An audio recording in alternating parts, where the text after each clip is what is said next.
It's Friday, everyone, and this is your Daily Detroit. It's May 22nd, 2020, and my name is Sven Gustafson. And like Eminem says, hi, my name is Jer Stays. Let's just jump right into this. Jer, you are a briefing jockey. We need some kind of a name for you for all the virtual news briefings you're sitting in on, but some big news and some good news ahead of the Memorial Day weekend. Yes, there is. Effective immediately, gatherings of 10 people or less are allowed as long as people do social distancing and wear masks. Appointment-only retail is open with a limit of 10 customers. And appointment-only shopping for cars at car dealerships. That's open too, which is a big deal here in the Motor City. And then upcoming on May 29th, veterinary services, non-emergency dental services, and other medical procedures considered non-essential, those all can get resumed again, which is good news for a lot of people, I think, who have been putting off a bunch of stuff. And one of the key things to remember here is that they're finding that congregation inside or indoors seems to be a really big problem with spreading the virus. So even though as these things go on, I feel like that's a really good rule of thumb. And of course, wear your mask, social distancing, all of that. But it's good to see some parts of the economy start to reengage. And the thing is about this to remember, though, is that it's going to be about 2 weeks until we see the impact of any of these changes. You know, the incubation period of the virus, all that kind of stuff. And with that in mind, Governor Whitmer says that the stay-at-home order will probably be extended just to be safe. And the worry is that they'll have a second wave, which could be more devastating than the first, both from a health and economic perspective. Because I think when I talk on background to business owners who are serious about this stuff, a second wave would be really, really devastating. So re-engaging slowly seems to be like a smart move. It dawns on me listening to all this that some of this stuff is fairly nuanced and you need to kind of closely pay attention. And I think some people are definitely going to do it, and I think some people have. And, you know, we've seen that bear out in the numbers and the flattening of the curve and everything. But frankly, a lot of people are just going to hear this and be like, woo, everything's open again. I'm going out, party time. You know, I mean, I think you're already starting to see that, frankly. Traffic is starting to pick up. You know, I'm definitely seeing a lot more people out and about flaunting social distancing. I mean, we're seeing anecdotally, you know, we saw on Instagram, Wheelhouse Detroit today. You put that Instagram post up that said they were closing down because some of their customers were refusing to wear masks and being rude about it, even though they're offering free masks to anybody who comes in the store. So, I mean, I think there are risks inherent, especially as the weather continues to improve. But also on that line, thank goodness that the weather is starting to improve because, you know, Jer, if this were happening and we were 6 months ahead and we were heading into the cold season and going indoors, we probably wouldn't be getting opened up and we'd be looking at, you know, months and months of quarantine lockdown ahead of us, staying indoors. Well, and I like what Wheelhouse is doing where they're, you know, really pivoting towards curbside and online and doing things ahead of time. Life's just going to require a little bit more planning going forward, but I'm with you. As long as I can have the outdoors, I can have my bonfire. Oh, I'm good. I'm a pretty happy camper. What we are going to be doing at the house, although I do not plan on even pushing these 10-person rules, I think I'm going to get some football paint, man. Like, I'm going to go ahead and do like circles or like a bullseye? Like bullseyes, yeah, like around the fire pit. So everybody's got like a good little like key thing where they know that they're at least 6 feet apart. It's just a thought I had. I was like, let's just make this easier, especially after a couple of cocktails. Speaking of cocktails, Jer, I stopped at the party store today. I went out actually today and did an interview that'll be coming in everybody's feed probably sometime next week. But stopped at the liquor store because I got just a yen to buy a bottle of tequila to try with some of those Castalia cocktail cubes. And I couldn't help myself. I had to try a little bit of it because it's a new brand for me, Luna Azul. And it's pretty good. You know, from the corner liquor store, I have a bottle of Red Saw rye whiskey, which I'm quite excited about.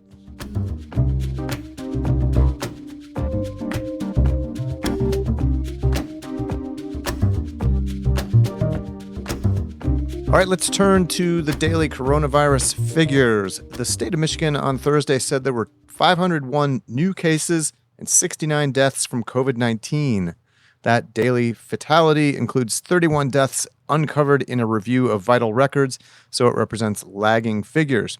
The total confirmed cases statewide is now 53,510, with 5,129 deaths. Meanwhile, the city of Detroit reported an increase of 57 confirmed cases on Thursday. That brings the city's total to 10,581. There were no deaths related to COVID-19 in Detroit on Wednesday. In the past 7 days, coronavirus claimed the lives of 25 Detroiters, bringing the city's death toll from the pandemic to nearly 1,300. But that 25 deaths, well, that's down from 60 that were reported during the previous 7-day period. So encouraging news in the city of Detroit for sure. Unfortunately, I don't have encouraging news for the next thing, but this is an important number to talk about, and that's joblessness. Unemployment continues to be a problem nationally, but zooming here into Michigan, more than 54,500 new unemployment claims were made last week. That is slightly down from the week before. It'll be interesting to see what happens as things start to re-engage and how big of a lag that this is going to be as things start to open up. The unemployment rate in the state is now north of 22%, and there has been more than $5.6 billion paid out in benefits to Michiganders so far. Wow. The U.S. Census has new estimated numbers out for cities and towns across the country, and locally, it looks like the shift to outer ring suburbs continues, along with a continued decline for the city of Detroit. In 2019, the city of Detroit both lost population and fell in rankings to the 24th largest city in America. At one point, it was the 5th largest in the country. The census estimates the city lost nearly 2,500 people over the year and nearly 44,000 in the last 9 years.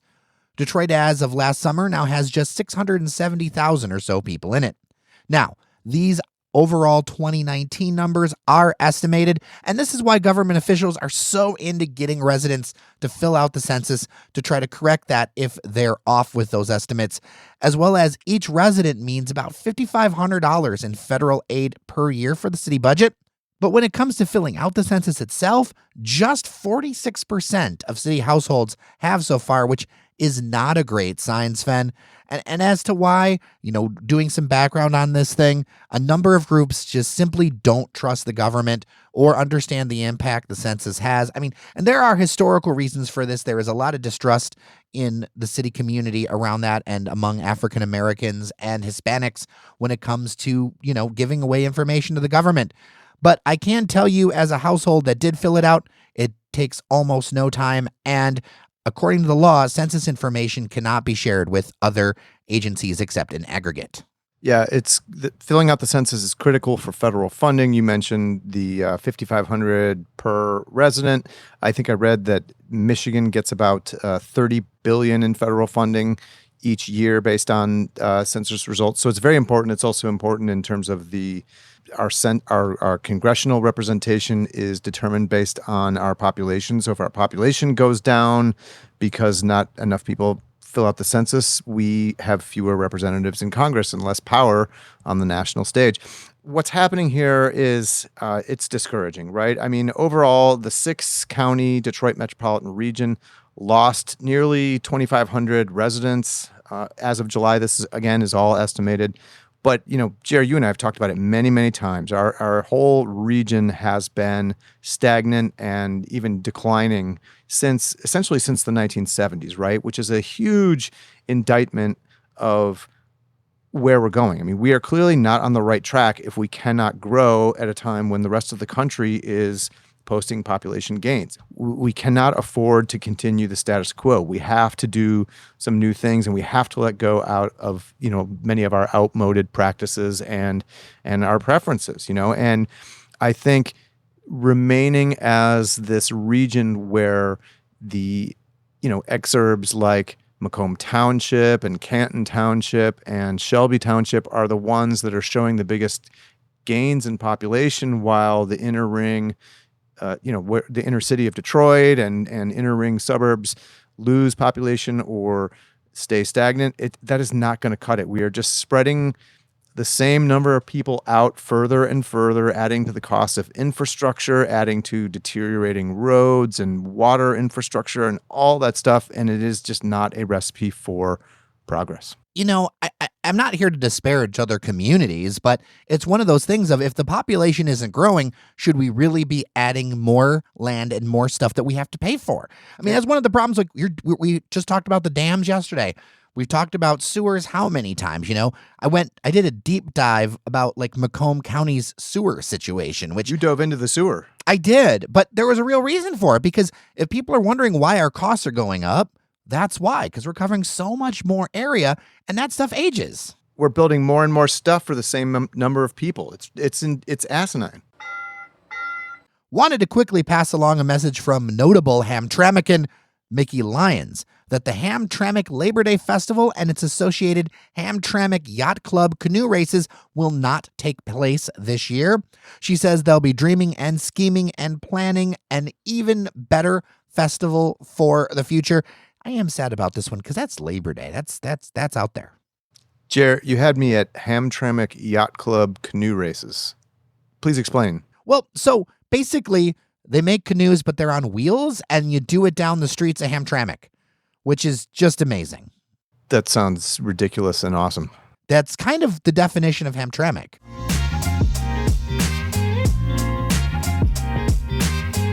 Joining me on the line is Karen Dybis. She is a journalist and author of a number of books, including one generally about the topic that we're going to talk about, called The Ford Wyoming Drive-In Cars, Candy, and Canoodling in the Motor City. So I felt no one better to talk to when it comes to this. I don't know if it's a controversy or what's happening with these drive-in theaters across Michigan. Karen, good to talk to you first off. And I mean, how are people feeling about the fact that some of these places are starting to open? Yeah, it's almost like a rite of passage for Michigan. You have your drive-in theater reopening 7 days a week, and that means it's time to get outside, enjoy a movie under the stars, but we're still under quarantine. I think the theater owners, chomping at the bit, ready to get going and to entertain people, have realized that they could socially distance and are going for it. What's kind of the reaction among folks? Because it is, I think, technically still a violation of quarantine, although there are various parts of the state starting to reopen. I don't know if there's any drive-ins in that northern part or not, but, it's still, for most of the state, a violation of quarantine. Yeah, you really see about a 90-10 split, I would say, among the drive-ins that have reopened. So there's like the Capri and Coldwater, the Highway in Carsonville, and the US 23 in Flint are all reopening. And you get maybe most people saying, I'm going to be there. No matter what you do, I'll pay the extra fees to get in because it's costing you extra to keep the place clean and well-staffed. And then maybe about 10% just saying they think it's a bit greedy to try to start and they're concerned about the quarantine. So trying to do that balance, I think the business owners realize it's better to be open than not. The one that's up north, the Cherry Bowl, doesn't have a formal opening date posted to any of its social media. So I'm not sure where they're at yet. That's interesting because they're the one that's in the zone where they could, with a lot less trouble. That you went on US 23 in Flint. I saw that they were doing something interesting to kind of help offset the additional costs of doing this. And if you could, what are some of the additional costs of doing this? Well, for a large part, you have a reduction in the amount of cars that can be there. So they're already facing that kind of revenue loss. So let's say you have 50% of your normal number of customers. So that's a big thing. Then you've got to bring in additional people for cleaning. And so they're looking at the additional personnel costs, always very high. But this idea that, you have to cover maybe the thought that people aren't going to buy from your concession stand. So, for example, at the US 23, they're asking for a COVID surcharge of $5 for each car. And that will cover these increased costs of sanitation, food, payroll, supplies. And in return, they're going to give not only the consumer a free mask for that price, but this idea that, then you're operating within a, safe, clean, and well-stocked, location. So it's just kind of giving them that idea that they can, if they're at half capacity, then they can still continue to be of service to their communities, is how they're seeing it. One of the places that's getting a lot of buzz right now is this Canterbury place. First off, where exactly is that? And then why is that creating such a noise? Well, that's in Lake Orion, and it's really the Canterbury Village, kind of a strip center shopping district that would have kind of a holiday theme or, that kind of specialty shopping. Well, they partnered with a gentleman who owns like an audio-visual company and who was, not doing his concerts and such, had the big screen that you might see at a concert that he made available. So they're going to show movies on it. Well, it got shut down initially when they wanted to open in April, like April 30th was their date. Well, they had a sympathetic ear in Paul Glantz, the co-founder and chairman of Imagine Theaters. He kind of saw this as something that was entrepreneurial and would serve the community. So he is working with them to help sponsor this drive-in on that site. So it's not a traditional drive-in in that there aren't any specialty physical changes to the landscape. So like a traditional drive-in might have your car at a slight angle so you can see the screen better around the other cars. But you're just, parking in a flat parking area of the Canterbury Village area for their drive-in. But you're going to see maybe more recent movies on this high-resolution LED screen that is going to be there on site. So to see Paul Glantz kind of weigh in and get a little political in helping them open, I thought was interesting too. That is very interesting, especially considering the reach of Imagine Theaters. Yeah, it gives a big name behind a brand new project. Canterbury Village Drive-In is just a kind of a last-minute idea that was inspired by the coronavirus and trying to take advantage of the drive-in trend. Something that's been around since the late 30s, early 40s suddenly has a new life, and the guys that are running the Canterbury want to take advantage of that. Now, I still recommend the old school drive-ins, like the Ford Wyoming, the Cherry Bowl, the Capri, the Highway, and the Getty, as well as US 23. But hey, entertainment's entertainment. Yeah. Well, one that is conspicuously missing from the list you've been talking about is the Ford Wyoming. Have you heard anything from them? That's the one on the border of Detroit and Dearborn, correct? Correct. I've been in contact with the owners and his staff trying to see when they're going to reopen. They haven't set a formal date. They are trying to do some more hiring, and they're staying pretty true to the quarantine at the moment. Now, I think the confidence of the other drive-ins being open a weekend without any kind of major backlash or police or state intervention may embolden places like the Ford Wyoming to open before the end of our formal quarantine period. But this is definitely a wait and see. I'm hoping they give me an update and I can announce some good news, let's say, that we can get back to the Ford and start enjoying those owners. Right. Well, Karen, how are you feeling about all this? I mean, it's got to be interesting for you to kind of watch one of your favorite topics kind of become the center of the news. Who knew? Well, and that's one of the struggles of this is how much I delight in a drive-in and the unique experience it gives you of seeing a movie under the stars and the intimacy of being in your car, both literal and figuratively. And the idea that someone would capitalize off drive-ins and open one in a location that's not traditional does irk me just a little. I chafe at somebody kind of capitalizing on a trend, but if the rest of the world then looks at these great iconic theaters as a real option and it gives them a chance to survive into future generations, then I've got to be all for it. So I'm excited to see them reopen and finally get some more attention, and for kids who might not have had that experience to get out there. So let's wish them well and hope for the best. There's only about 10 left in Michigan, so it's a small number for a state that really loves its cars. Karen Dybis, thank you so much for your time today on Daily Detroit. Look forward to talking to you next time. Happy to do it.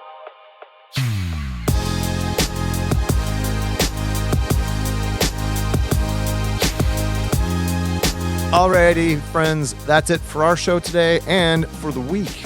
As is customary on every Friday, we give huge thanks to our behind-the-scenes staff, Cheyenne Nosarini for her excellent work editing and stitching together episodes, and thanks to Randy Walker for his technical assistance making the dots and loops move smoothly through the series of tubes. I want to give a special shout out to both of them because they've helped get us set up with this new thing with Clean Feed. If you've been listening to the show yesterday and today, hopefully the audio quality's been up there a little bit. Both of them have been working on making ways that Sven and I sound just a little bit better, even though we are farther apart. Also, thanks to Carrie Beth for becoming a member this week.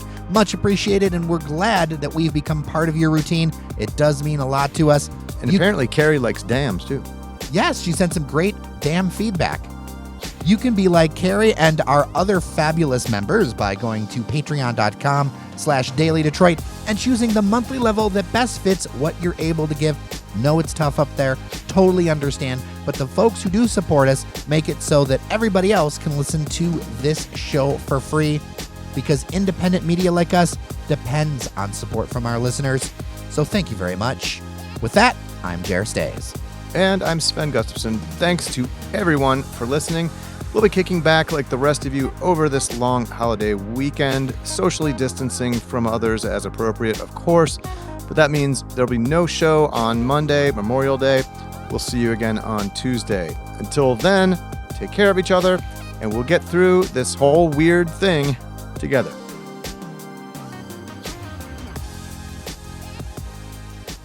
Like, if we have to sit down and do some LinkedIn, I feel like you I'm need going to to bring tweet that. I'm going to tweet that right now. You need to bring your bottle of tequila, and I'm going to drag out my rye whiskey, and we're going to do it around a bonfire and bring our laptops out. And then we'll do it socially distanced. But I think that's the only way. You need to sit down and do some LinkedIn. We need to sit down and do some LinkedIn.